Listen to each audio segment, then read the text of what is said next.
हंस परिव्राजकाचार्यवर्याः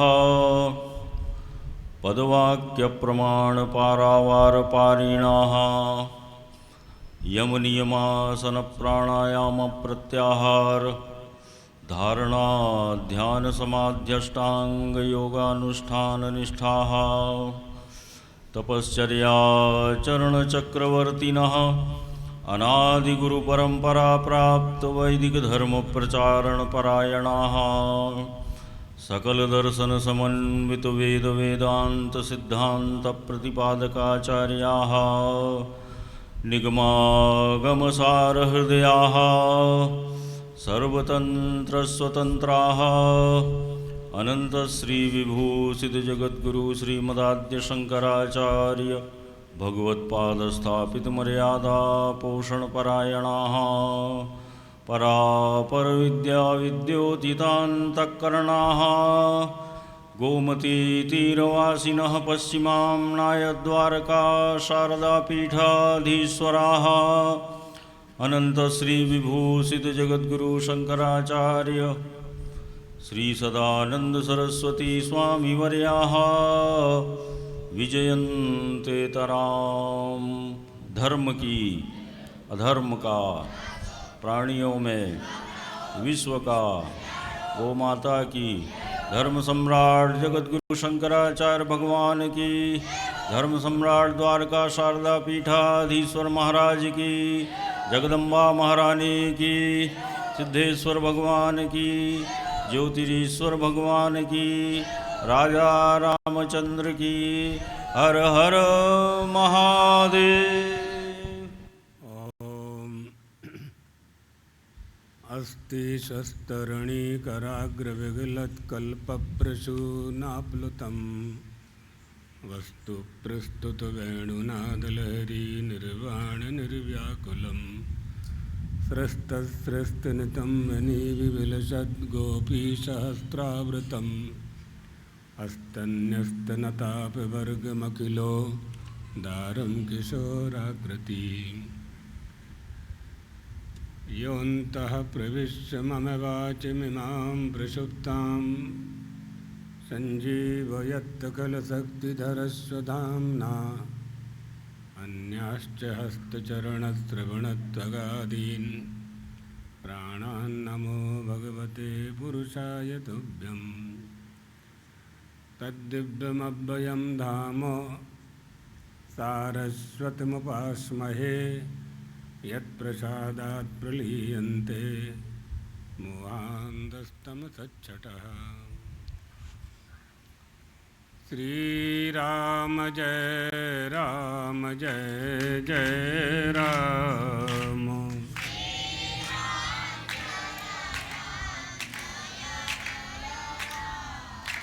श्रीराम जय राम जय जय राम।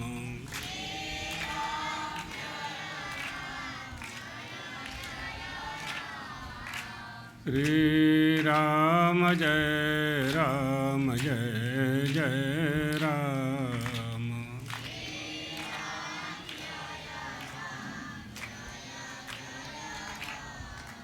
रामचंद्र भगवान की, जगदम्बा महारानी की, सद्गुरुदेव भगवान की। हर हर हर महादेव।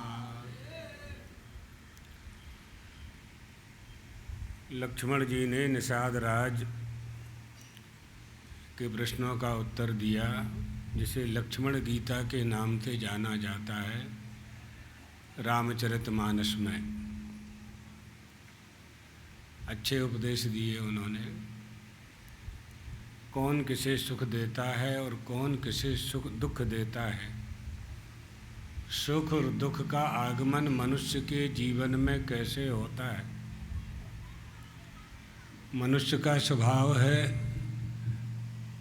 कि वो आत्यांतिक दुख की निवृत्ति करता है, करना चाहता है, और आत्यांतिक सुख की प्राप्ति भी करना चाहता है। और उसके मन में यह भी संकल्प होता है कि दुख चला जाए तो वापस ना आए, और सुख आ जाए तो वापस ना जाए।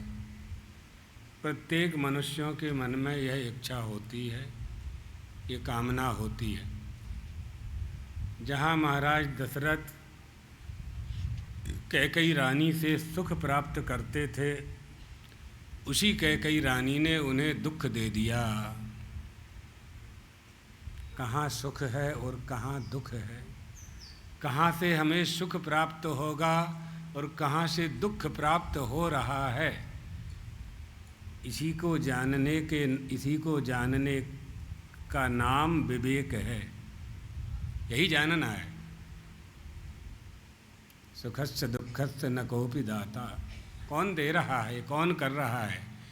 जो आपको छोड़ रहा है वो आपका नहीं है, ये तय है।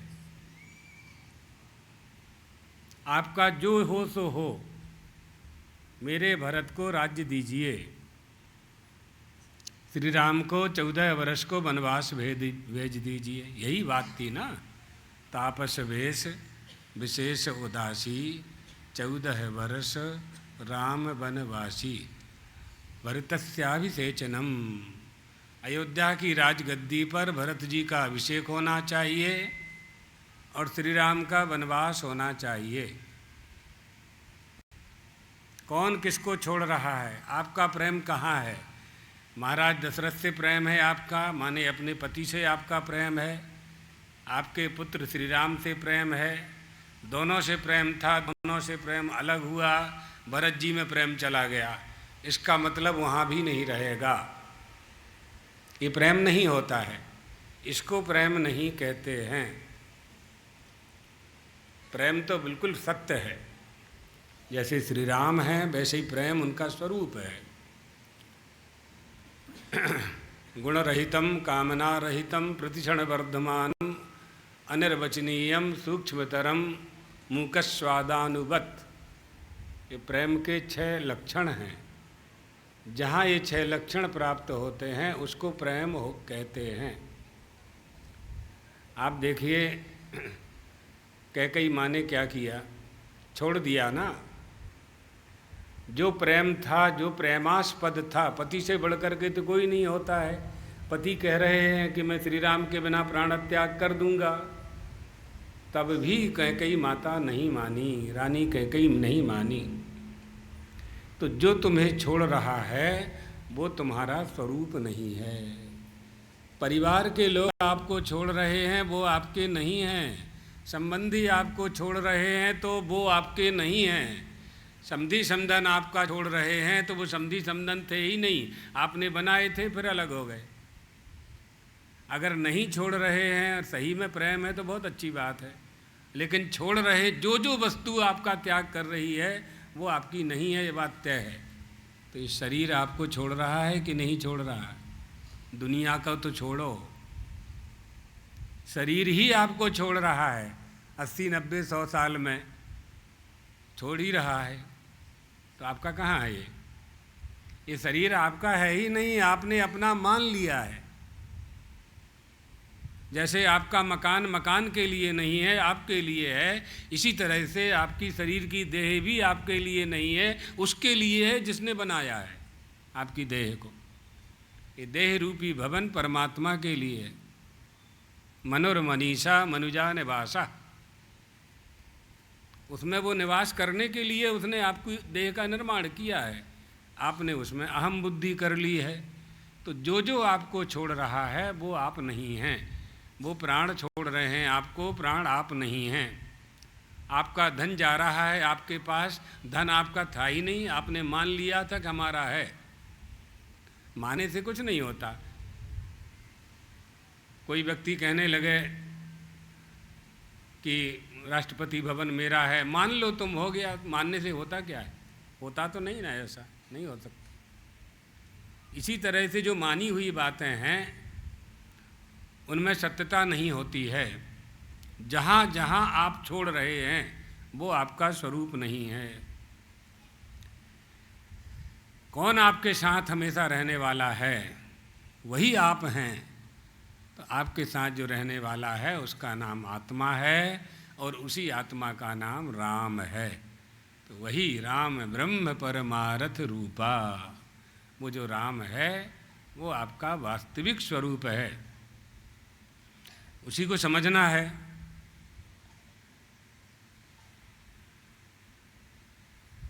तत्व की बात है ना, कथा के साथ तत्व ज्ञान भी प्राप्त करना चाहिए। एक व्यक्ति का शरीर शांत हो गया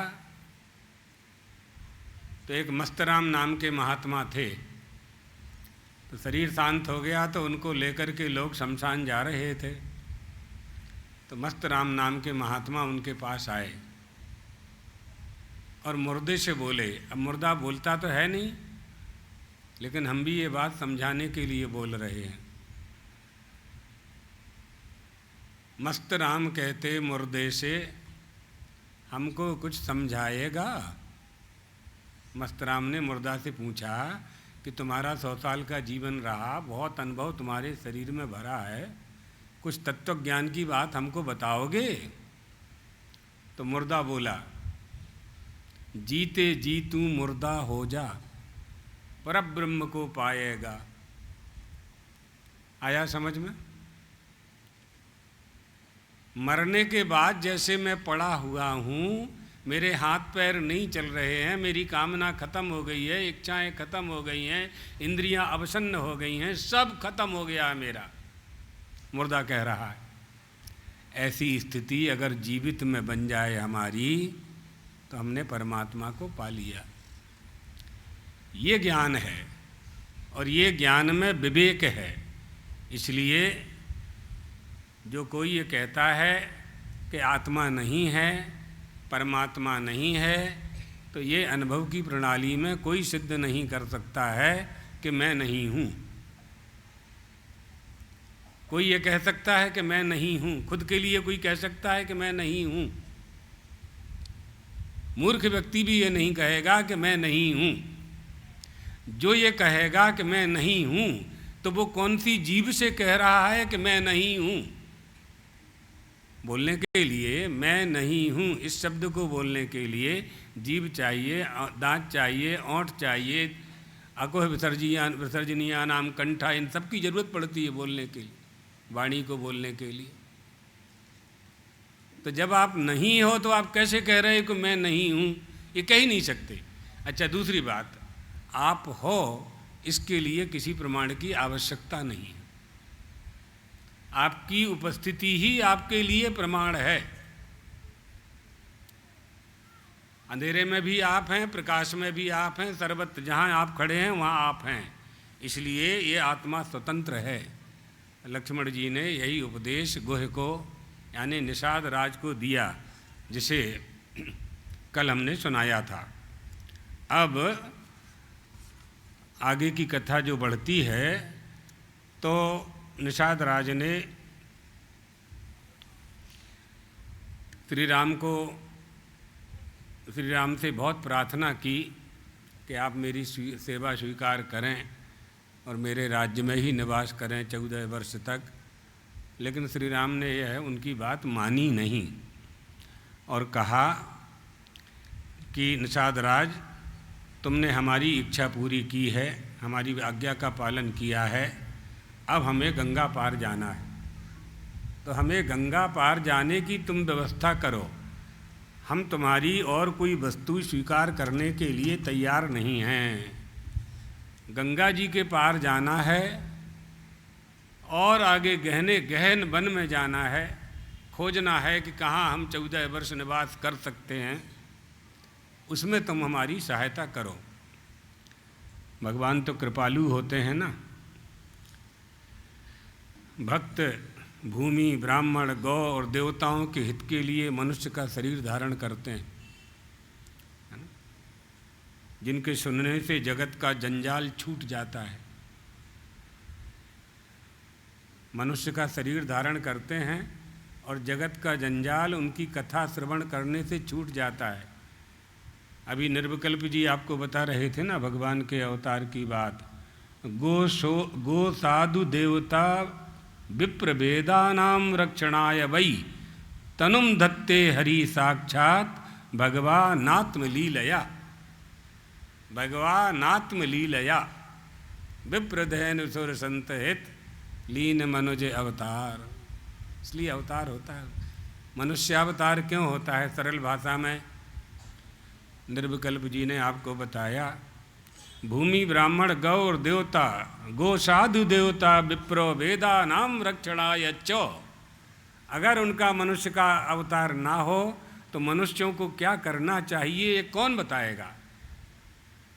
तो वो परमात्मा जैसे माता पिता अपने बेटा बेटी पर कृपा करके उनको सन्मार्ग पर चलाने का प्रयास करते हैं, इसी तरह से वह परमात्मा मनुष्यों को मनुष्य धर्म का उपदेश देने के लिए मनुष्य बनकर के आते हैं।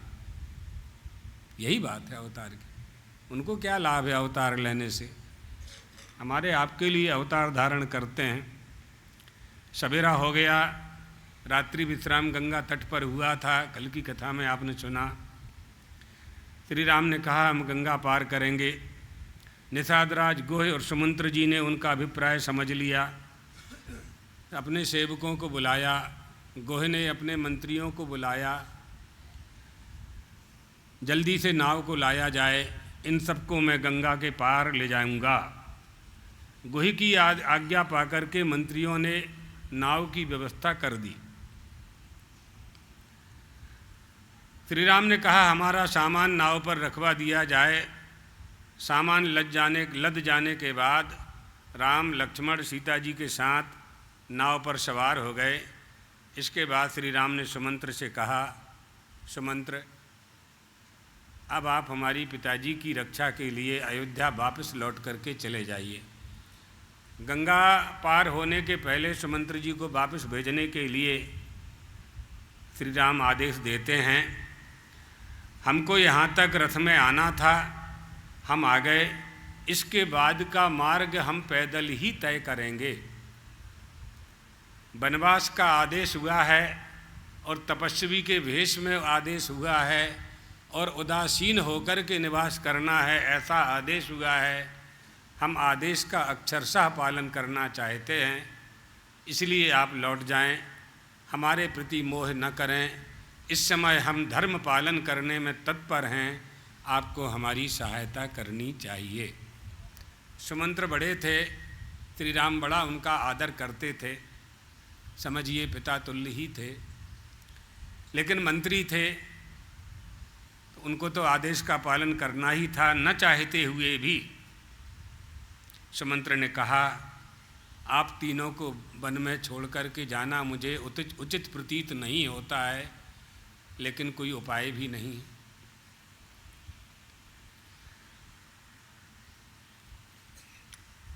तब श्री राम ने उनको समझाया,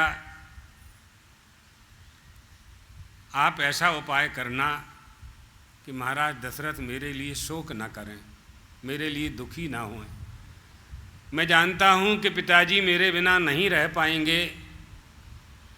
तुम मेरी बातें कर कर के और यहाँ तक छोड़ने आए हो, ये सारे प्रसंग सुना करके उनको प्रसन्न रखना। श्री राम ने उनको समझाया, तुम ऐसा उपाय करना कि महाराज दशरथ मेरे लिए शोक न करें। माता कौशल्या से हमारी कुशल क्षेम कहना, भरत जी को समझाना, आप बड़े हैं, तीनों माताओं के साथ एक समान व्यवहार करें। अब तुम अयोध्या को वापस चले जाओ और मेरा संदेश सबको सुना दो। हम यहाँ कठोर नियम का पालन करते हुए अरण्य में निवास करेंगे, वनवास में निवास करेंगे। सुमंत्र जी को वापस कर दिया। बेमन से सुमंत्र वापस हो जाते हैं। श्री राम ने गोह से कहा, निषाद से कहा, कठोर नियमों में सबसे पहले हम वन में निवास करने के लिए जटा बनाना चाहते हैं, इसलिए गोह तुम बरगद का दूध लेकर के आओ और हमारे बालों की हम जटा बनाएंगे। जटा कृत्वा गमिष्यामि न्यग्रोध क्षीर मानय तच्छीरम राजपुत्राय गुहा क्षिप्रम उपाहरत।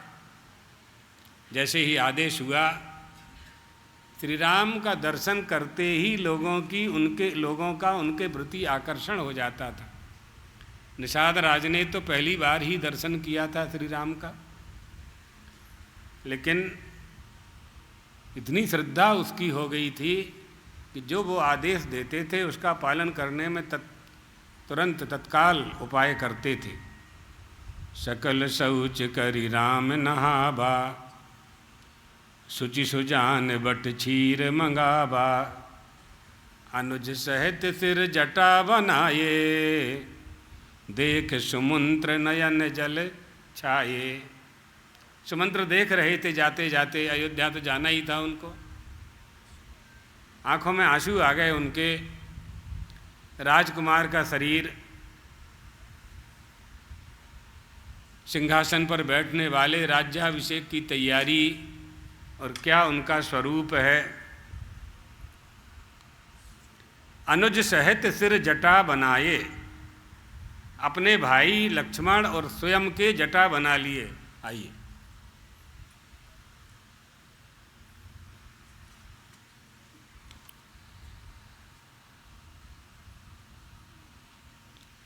बट क्षीरम समानाप्यो, अध्यात्म रामायण का कार कह रहे हैं। बट क्षीरम समानाप्यो जटा मुकुट मादरात, बबंध लक्ष्मणे नाथो सहितो रघुनंदना।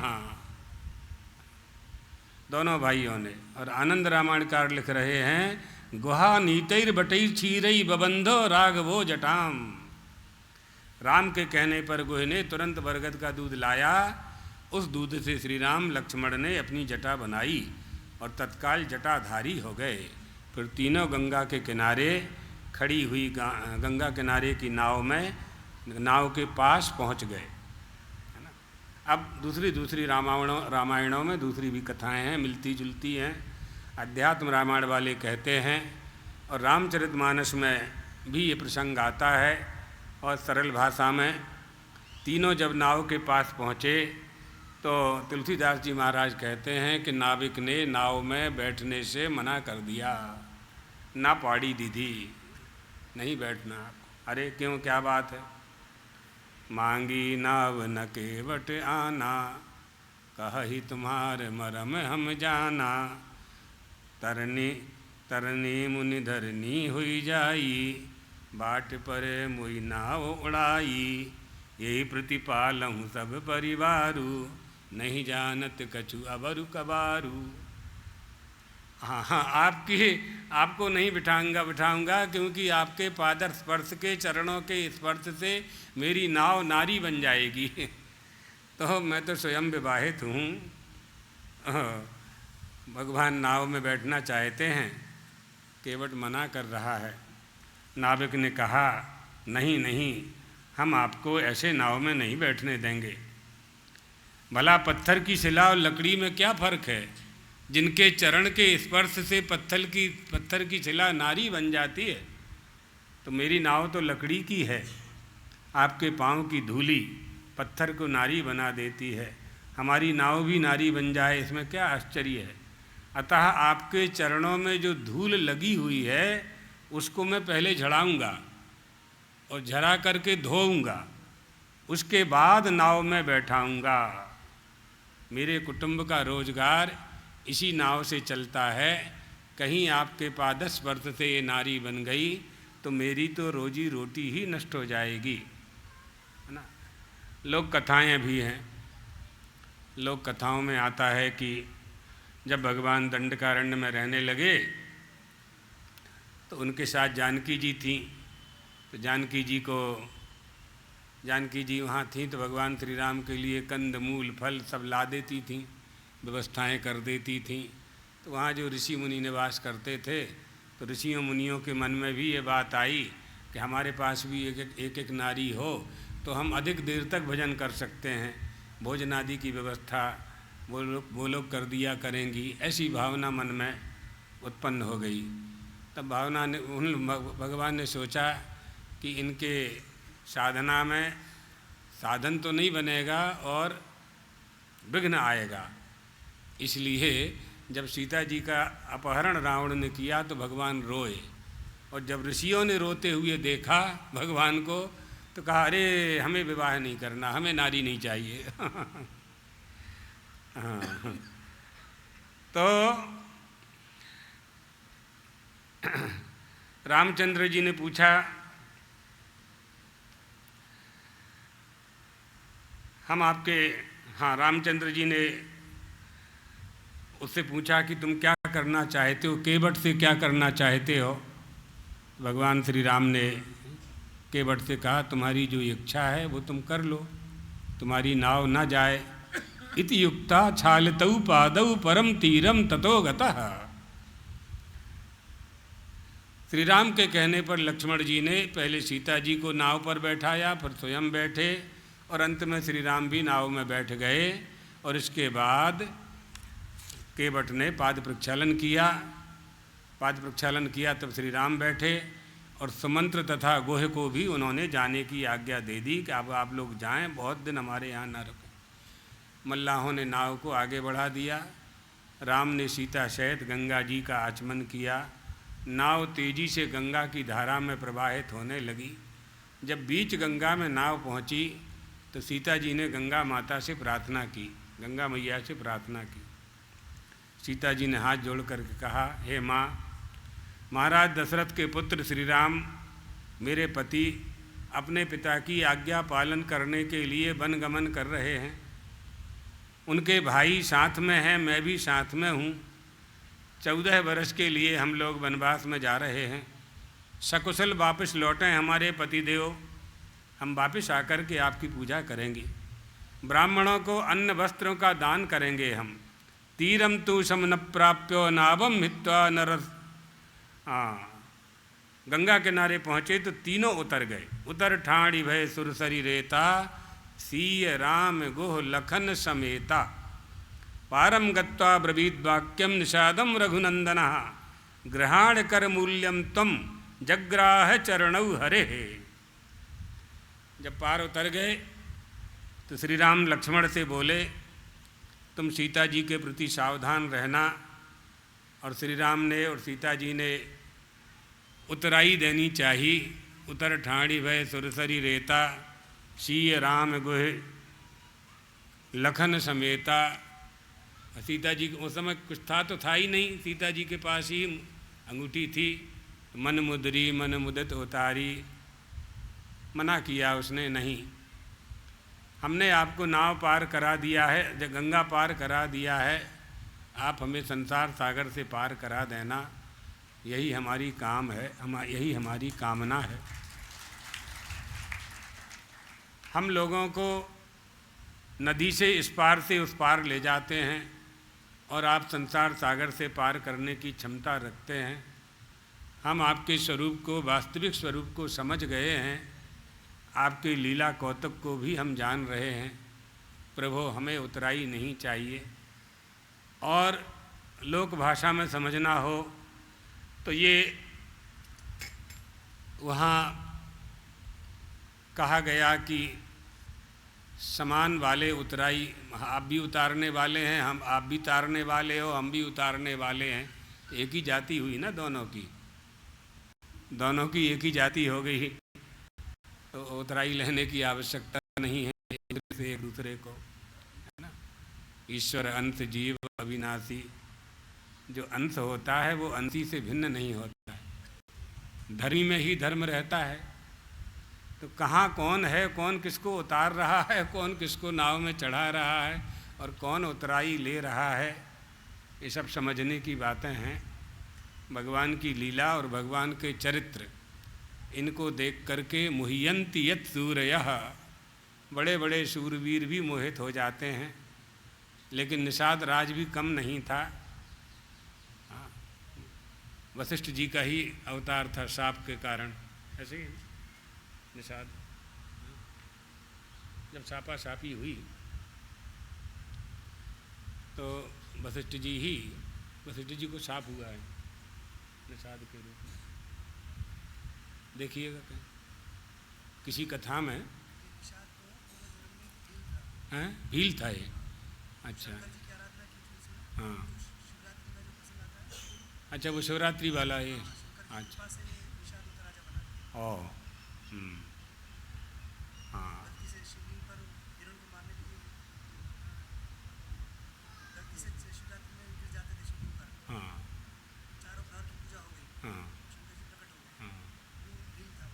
अच्छा अच्छा, ऐसा था, ठीक है। अच्छा, हाँ, अंबाजी, अंबाजी के नाम से भी जिसको जानते हैं, माउंट आबू। हाँ, वहाँ का भील था। अच्छा अच्छा अच्छा, ये निषाद हुआ, ठीक है। तो दूसरे कल्प की कथा होगी, देखेंगे। ऐसा गंगा के उस तरफ पहुँच करके श्री राम की बात सुन करके लक्ष्मण जी आगे चले, उनके पीछे सीता जी, और दोनों के पीछे श्री राम चले।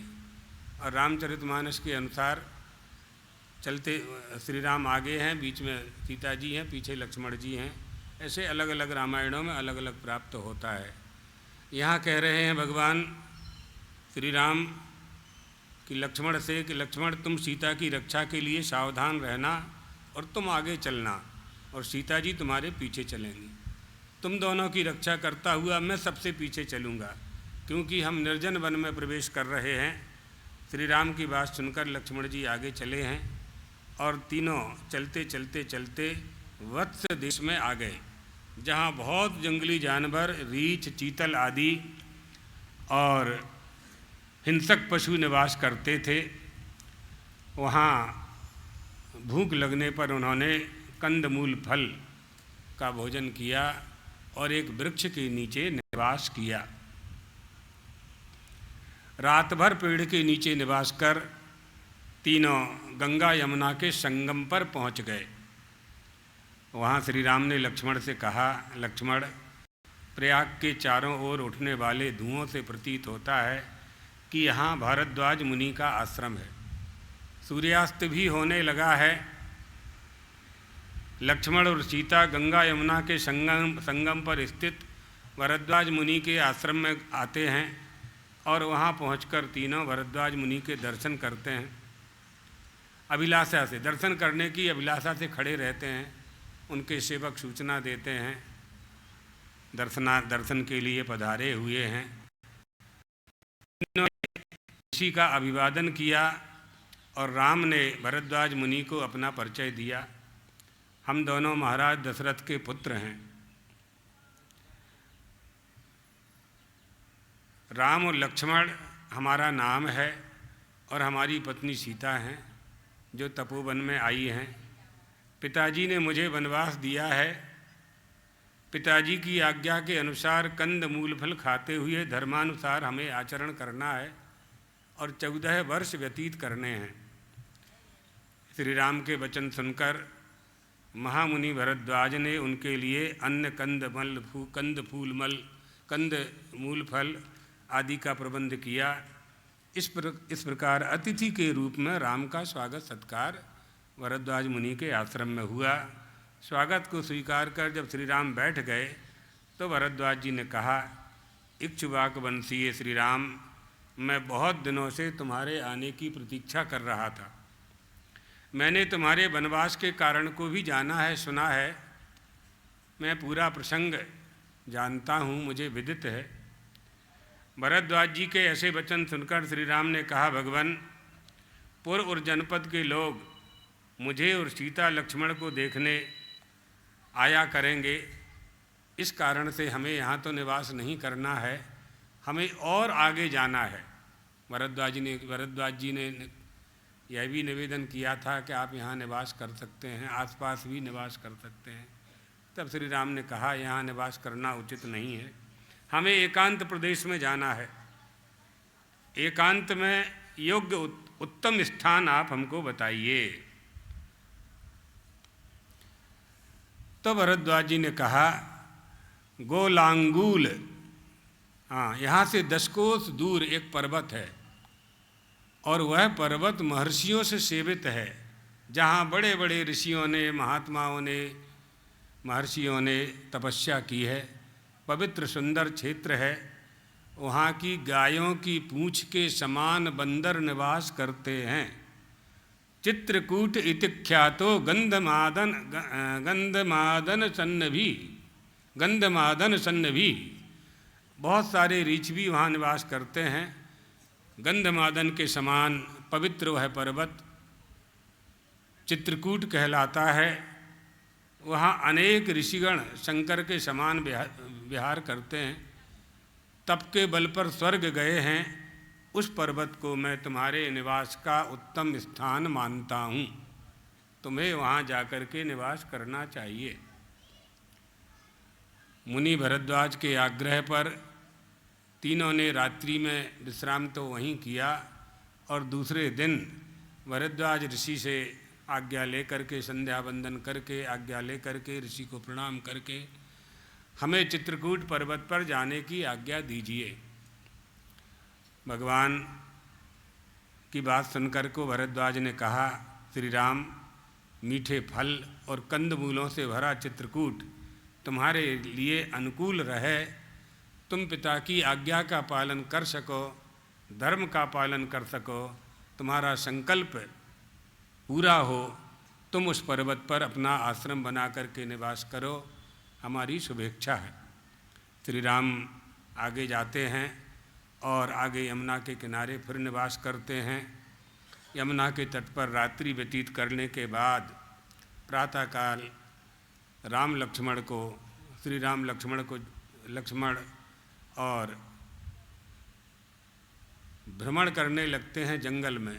उस जंगल में शुक पिक पक्षियों की बोली सुनाई पड़ती है, जिसको सुनकर के आनंद विभोर हो जाते हैं। सारी थकावट उनकी मिट जाती है, क्योंकि वह वातावरण अन्यत्र कहीं प्राप्त होने वाला नहीं है। हमारी जो भारतीय परंपरा है तपोवनों में निवास करने की, तृतीय आश्रम और चतुर्थ आश्रम, वानप्रस्थ और संन्यास, वो इसलिए इस परंपरा का निर्माण हुआ कि ये आश्रम विघ्न रहित होते हैं, यहाँ कोई विघ्न बाधा नहीं आती है।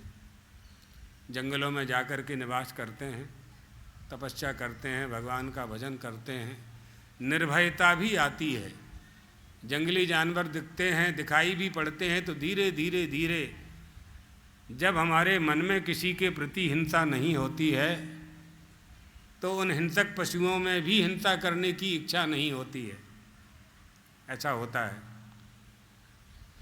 श्री राम लक्ष्मण से कह रहे हैं, लक्ष्मण देखो, इनकी बोली सुनो, ये हमारे लिए यहाँ से प्रस्थान करने का उचित समय है, प्रातःकाल हो चुका है। तीनों ने उठ कर के यमुना जी में स्नान किया और भरद्वाज जी के बताए हुए मार्ग पर चित्रकूट के लिए प्रस्थान कर लिया।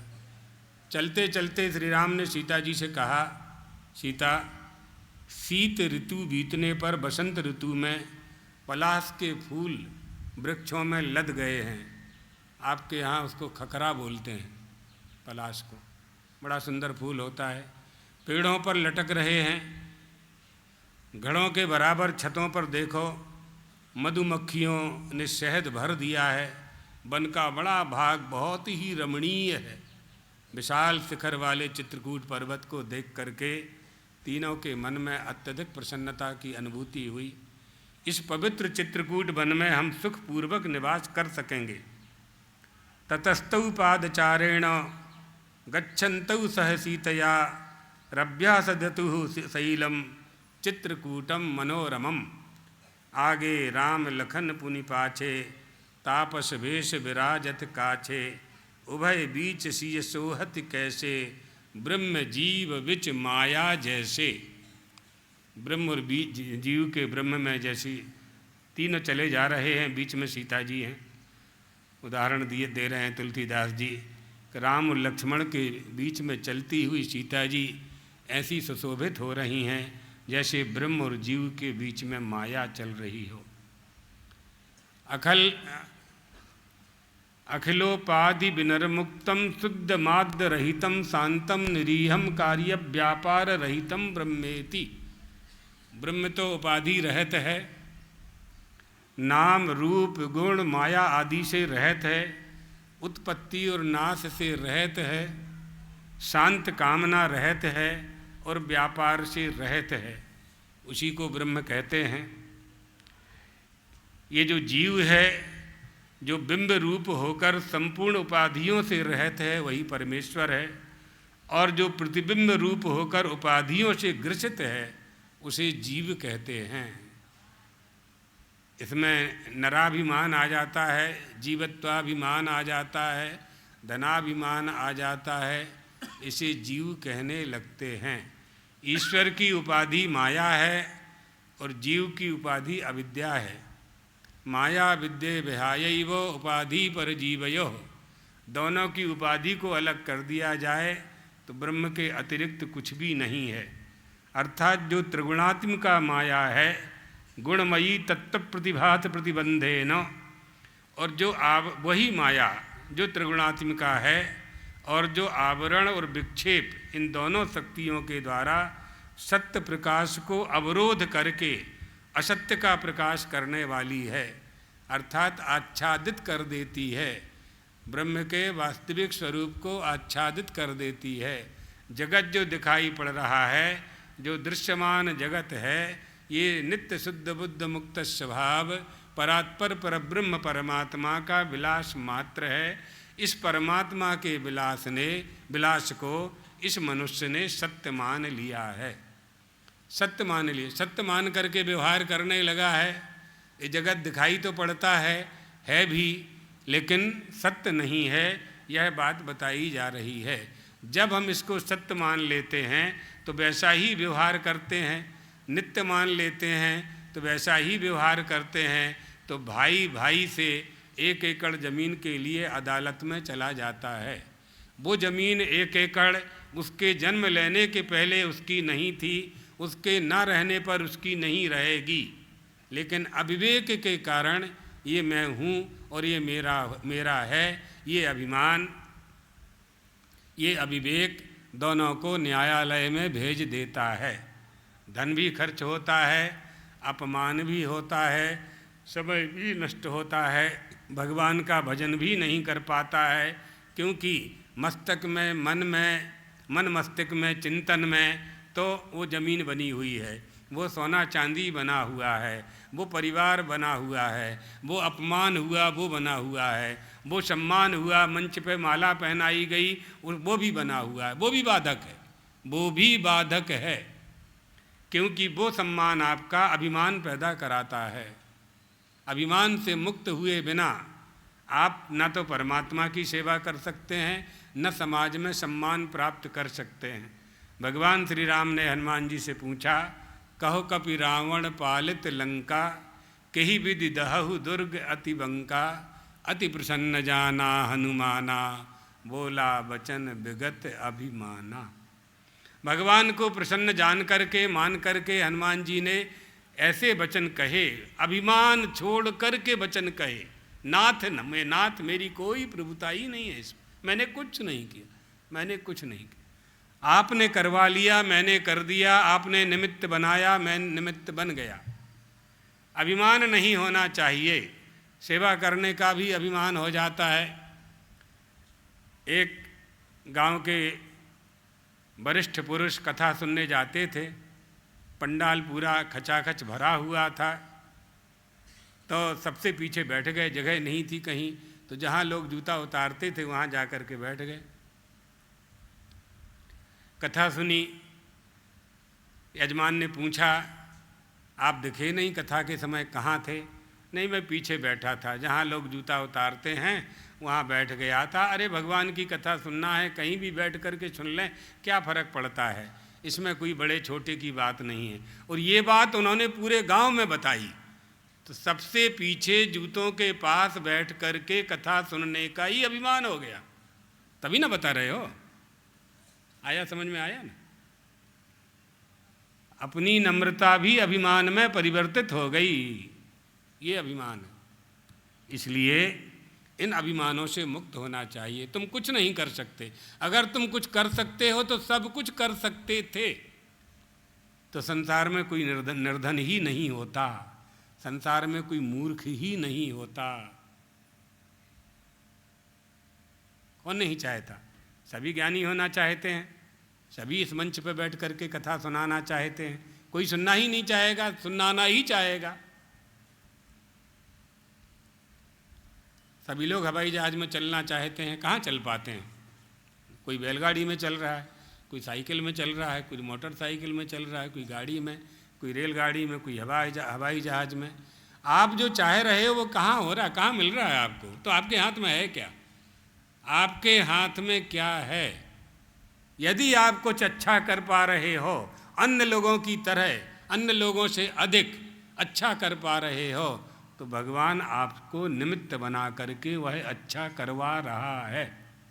यह मान करके इति मत्वा समम व्रजेत, मान करके शांत हो करके भगवान को नमस्कार करना चाहिए प्रतिदिन कि प्रभो आज जो आपने मुझसे अच्छा कराया है ऐसा ही हमसे कराते रहना। प्रत्यहम प्रत्यवेक्षेत नरश्चरति मात्मनः किम नु मे पशुभिस्तुल्यम किम वा शतपुरुषैरिति। प्रतिदिन चिंतन करना चाहिए, आज हमने कौन सा अच्छा काम किया, कहाँ कहाँ गलती हो गई है।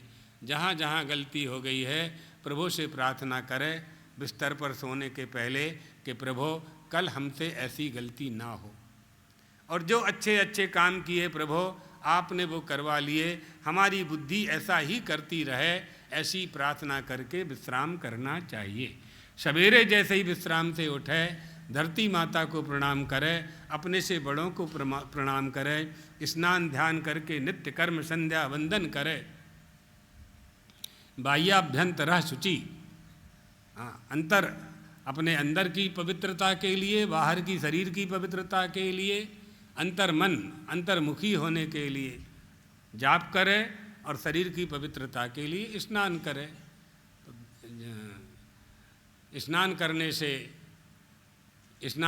से शरीर शुद्ध होता है, दान करने से धन शुद्ध होता है और गुरु मंत्र का जाप करने से मन शुद्ध होता है। ये तीनों ही शुद्धि के कारण हैं, ये करने चाहिए, इसलिए इनका उपदेश होता है। तो जो सकल प्रपंच का मूल है वो उसको अनादि अविद्या माया कहते हैं। वही अनादि अविद्या माया, अव्यक्त नामनी परमेश शक्ति, वो ईश्वर की शक्ति है। वो ईश्वर उसी का आश्रय लेकर के काम करवाता है। भगवान श्री कृष्ण को जब अवतार लेना था तो उन्होंने योग माया को बुलाया और योग माया को बुला करके कहा कि तुम जा कर के हमारे काम को सिद्ध करो। हम जिन्हें माता पिता बनाने वाले हैं वो दोनों कारागार में हैं। हमारे 6 भाई कंस ने मार दिए हैं, हमसे 6 बड़े भाई मारे गए हैं, हमारे माता पिता दुखी हैं। 7वां भाई गर्भ में गया है, वो जन्म लेगा, कंस फिर अत्याचार करेगा, इसलिए तुम उसे निकाल करके रोहिणी के गर्भ में रख दो और गर्भ जब नहीं रहेगा तो मैं प्रवेश करूंगा और वसुदेव जी के मन में आकर के देवकी के मन में जा कर के वहाँ प्रकट हो जाऊंगा। माया को, योग माया को आदेश दिया, योग माया का आश्रय लीला करनी थी ना, सीधे सीधे नहीं आ सकते थे, क्योंकि अगर वो करते, कोई भी कुछ करेगा तो विकार युक्त ही होगा। जितनी भी क्रिया है कोई करेगा विकार युक्त ही होगी,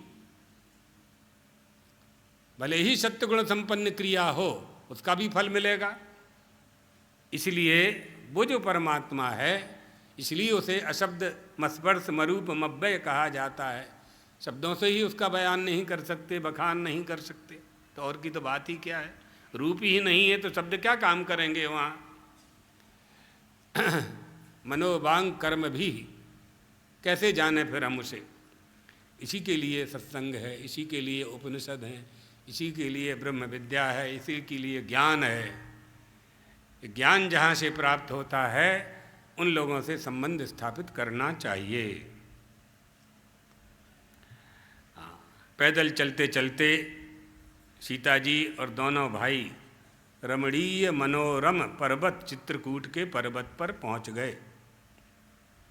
राम और सीता, श्री राम और सीता, लक्ष्मण जी ने वाल्मीकि आश्रम के दर्शन किए। मार्ग में वाल्मीकि जी का आश्रम पड़ा है ना, उनका अभिवादन किया और श्री राम ने अपना परिचय उनको दिया। ऋषि वाल्मीकि ने उनका यथोचित स्वागत किया और सत्कार करके कहा, राम स्वरूप तुम्हार वचन अगोचर बुद्धि पर। कौन आपको जान सकता है, कैसे जानेगा कोई।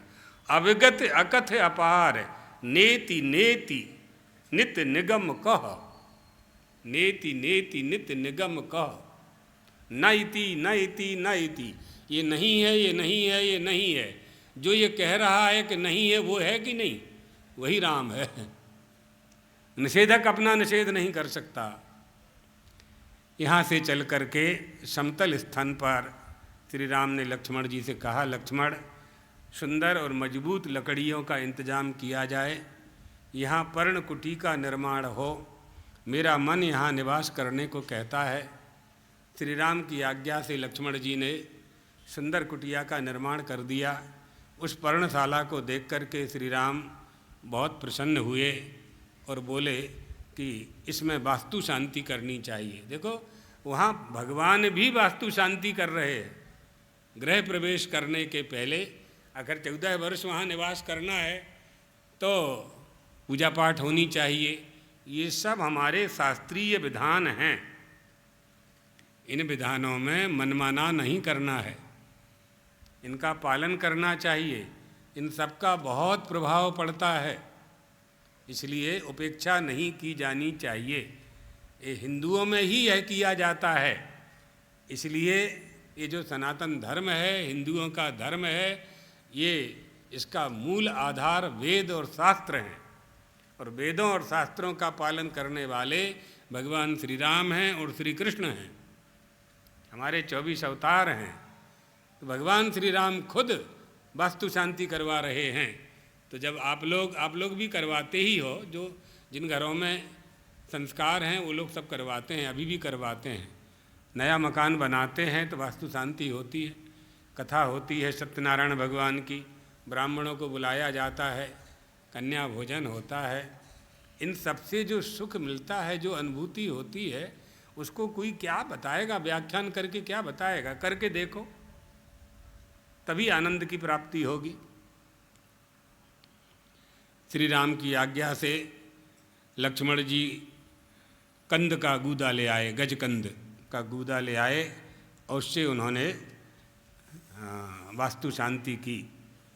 उसको पकाया, पका करके स्नान करके वास्तु देवता की शांति की, मंत्रों का जाप किया। जो मंत्र उनको दिए गए थे, वशिष्ठ जी ने, विश्वामित्र जी ने जो मंत्र दिए थे, उनका जाप किया और तीनों ने कुटिया में प्रवेश किया। इस प्रकार वे कुटिया में निवास करने लगे। और माल्यवती नदी यानी मंदाकिनी जो नदी है, उसको देख करके, उसकी जलधारा को देख करके तीनों के वनवास का जो दुख था, चलने का जो परिश्रम था, जो थकावट थी, सब की सब दूर हो गई। सुंदरता के प्रति मनुष्य का आकर्षण होता है, तो नदी और जल का सौंदर्य सबको प्रसन्न कर देता है। वन, पर्वत, अरण्य, नदी, जल, निर्झर, झरना, ये सब मनुष्य को आनंद देते हैं। तभी आप लोग हजारों लाखों रुपया खर्च करके कहीं कहीं घूमने जाते हैं। बद्रीनाथ जाते हैं, तीर्थों में जाते हैं, जंगलों में जाते हैं। जो पर्यटक लोग हैं वो शिमला आदि, कश्मीर आदि जाते हैं। सुंदरता ही देखने तो जाते हो, क्या देखने जाते हो? नेत्रों को सुंदरता प्रिय है। तीनों ने देखा, नदी का जल प्रपात बहते हुए देखा, बहुत मन प्रसन्न हो गया उनका।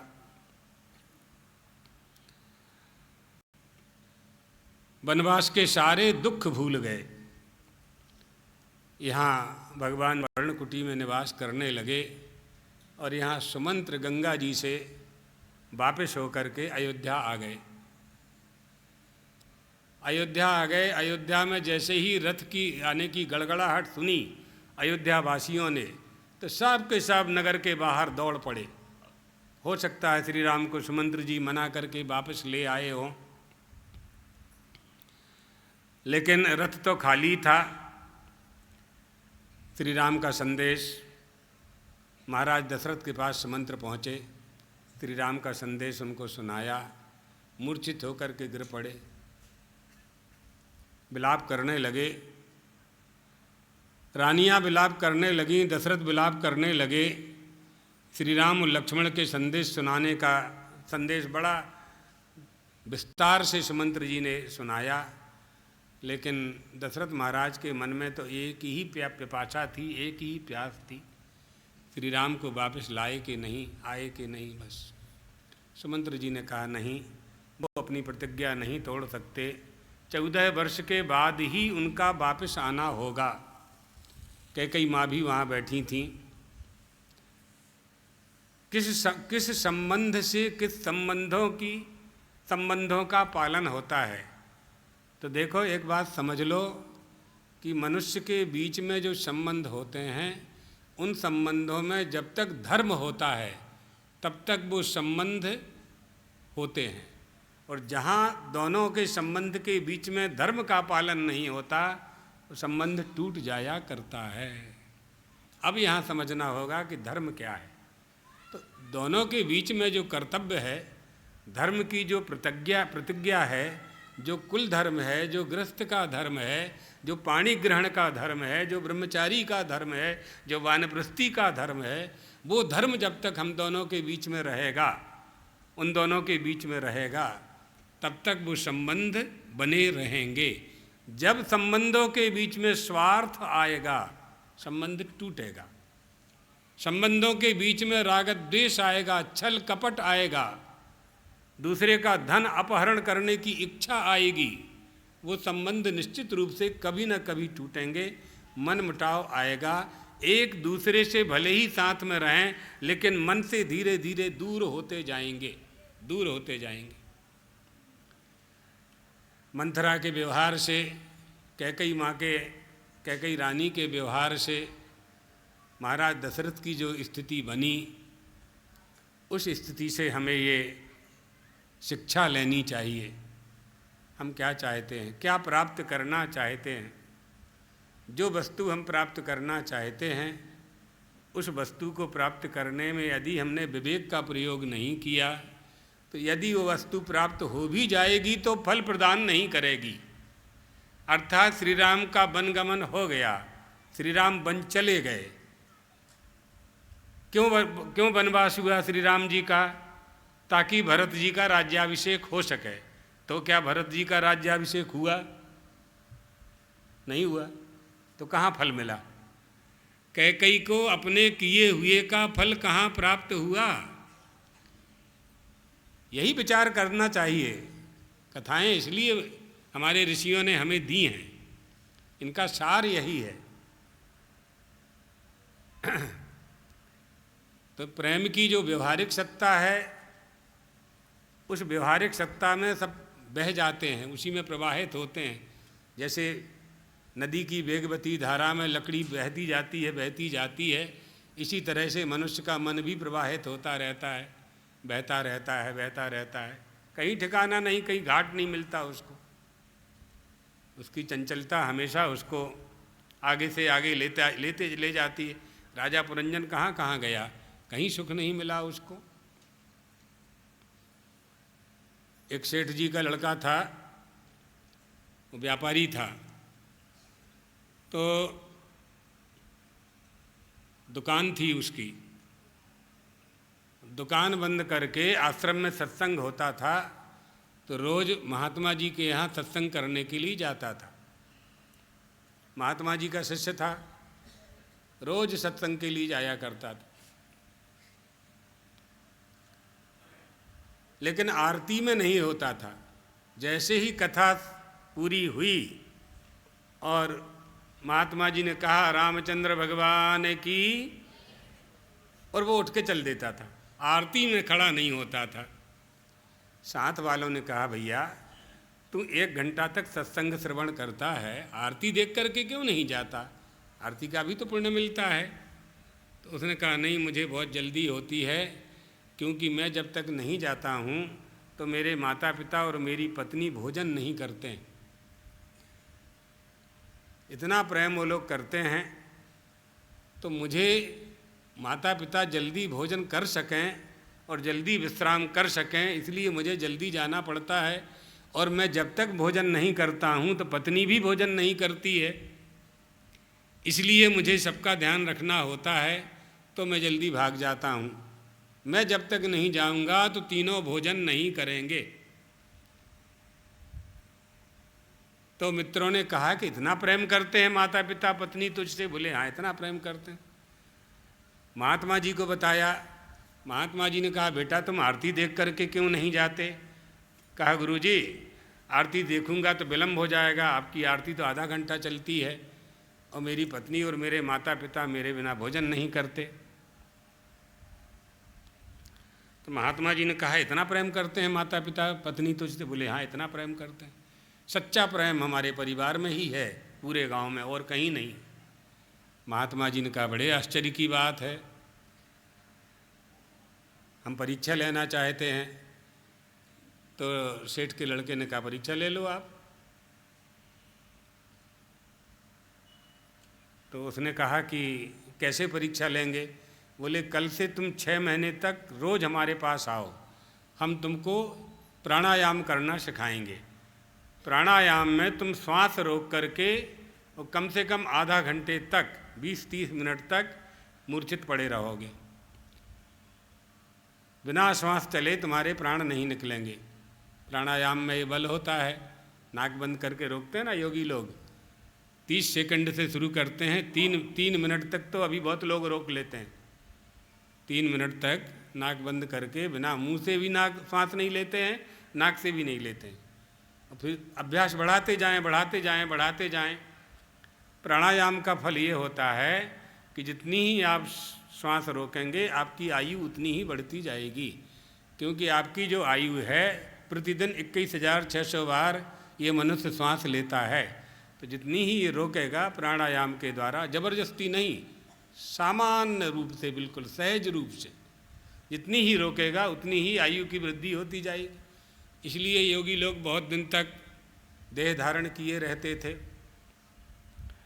तो 6 महीने तक महात्मा जी ने उसको प्राणायाम करना सिखाया। 6 महीने के बाद सेठ के लड़के से कहा कि बेटा अब तुम आज जाओ घर और तुम भोजन कर लेना पहले, और माता पिता भी भोजन कर लें। उसके बाद तुम भोजन करते करते और मूर्छित होकर के गिर जाना। उससे क्या होगा गुरुजी? बोले हमने तुमको प्राणायाम करना सिखा दिया है, श्वास रोक लेना, तुम्हारी धड़कन बंद हो जाएगी, ये श्वास जो नीचे ऊपर होती है वो बंद हो जाएगी, आगे की लीला हम करेंगे, तुम तो पड़े रहना बस। ठीक है। घर गया, सब लोगों ने भोजन की तैयारी पहले से कर रखी थी, बैठ गए, भोजन करने लगे सब लोग।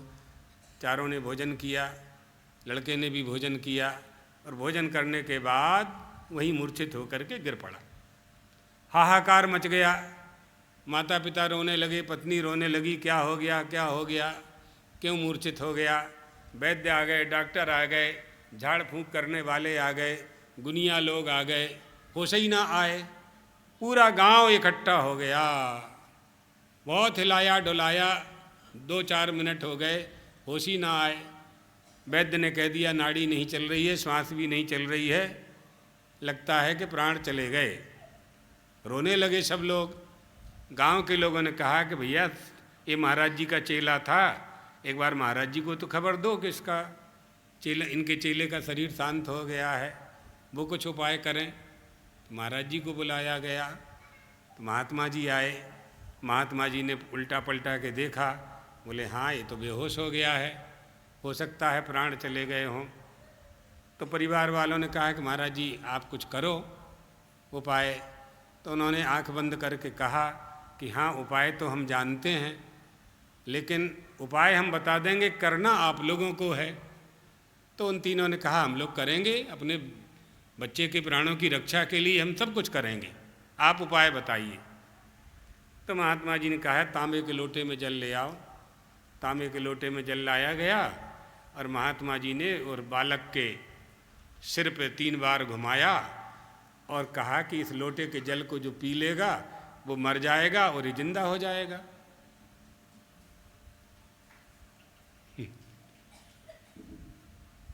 पिताजी को दिया, पिताजी आप पी लो। कहा नहीं हम तो नहीं पिएंगे, हाँ ये हम मर जाएंगे और जिंदा हो जाएगा तो हमारी पत्नी, हमने मंडप के नीचे, हरे मंडप के नीचे अग्नि को साक्षी करके वचन दिया है। कौन से 7-5 वचन होते हैं, क्या प्रतिज्ञा की है कि हम तुम्हारी रक्षा करेंगे, तो हमारी पत्नी का क्या होगा? महात्मा जी ने माँ से कहा, माता जी आप इस जल को पी लो तो आपका बेटा जीवित हो जाएगा। अब माँ ने कहा कि हमारे पति के रहते हुए अगर हम मर गए तो उनकी आवश्यकताओं की पूर्ति कौन करेगा? उनको औषधि देना है, दवाई देना है, दूध देना है, पत्नी का धर्म है पति की सेवा करना, तो हम तो नहीं पीना चाहते। महात्मा जी ने पत्नी से कहा, बेटा तुम पी लो। उसने कहा कि महाराज जी एक बात बताओ, हमारी तो नई नई शादी हुई है, अभी बहुत दिन शादी के नहीं हुए हैं, और हम पानी पी लेंगे और हम मर जाएंगे और ये जिंदा हो जाएंगे तो इससे हमको क्या मिलेगा? हम तो मर ही जाएंगे ना, फिर ये जिंदा हो जाएं तो ये तो निश्चित है कि दूसरी शादी करेगा। जिंदा होने के बाद हमको क्या प्राप्त होगा? तो हम तो महाराज नहीं मरना चाहते। महात्मा जी ने गांव वालों से कहा, भैया आप लोग कोई पी लो। गांव वालों ने कहा कि महाकंजूस था, ना तो ये दुर्गा जी का चंदा देता था, ना गणेश जी में चंदा देता था, न गांव के किसी काम में शामिल होता था, हम लोग क्यों इसके पीछे मरेंगे? किसी ने नहीं पिया, सब ने मना कर दिया। देखा आपने संसार का व्यवहार। अब लड़का सब सुन रहा है, वो जो बेहोश पड़ा है लड़का, वो सब की बातें सुन रहा है प्रेम से। गांव के 3 सयाने आए, उन लोगों ने कहा कि महाराज जी ऐसा है, आपका चेला था और आपका तो ना आगे नाथ ना पीछे पगा, आप ही पी लो। तो महात्मा जी ने कहा तुम ठीक कहते हो। तो उन्होंने घटाघट पूरा पानी पी लिया, उठाई खड़ाऊं और मारी उसको, बोले उठ। उठ के खड़ा हो गया, बोले चल साथ में, ले गए साथ। ये संसार की गति है, कोई किसी का साथ नहीं देता, है ना? हाँ, कोई किसी का साथ नहीं देता। जब तक ये मनुष्य धन कमाता रहता है, जब तक इसमें बल है, ज्ञान है, धन है, कोई भी बल जब तक इसके पास रहेगा, तभी तक स्वार्थी लोग इससे प्रेम करेंगे। निस्वार्थ प्रेम तो बिना कामना के जिनका होता है उन्हीं का होता है।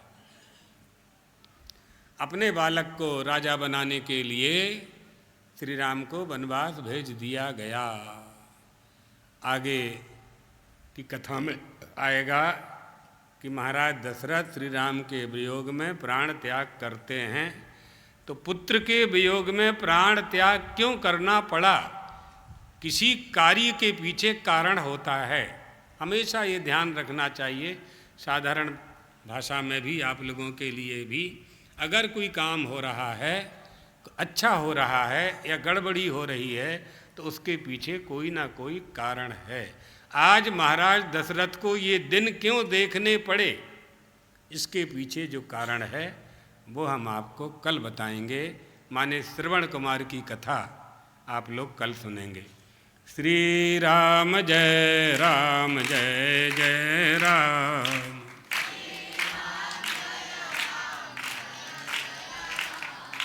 श्री राम जय राम, जय जय राम। श्री राम जय राम, जय जय राम।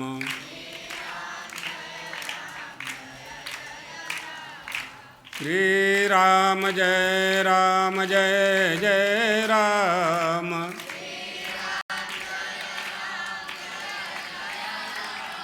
श्री राम जय राम, जय जय राम।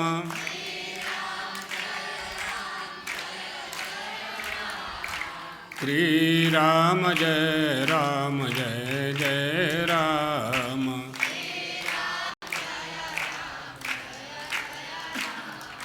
श्री राम जय राम, जय जय राम।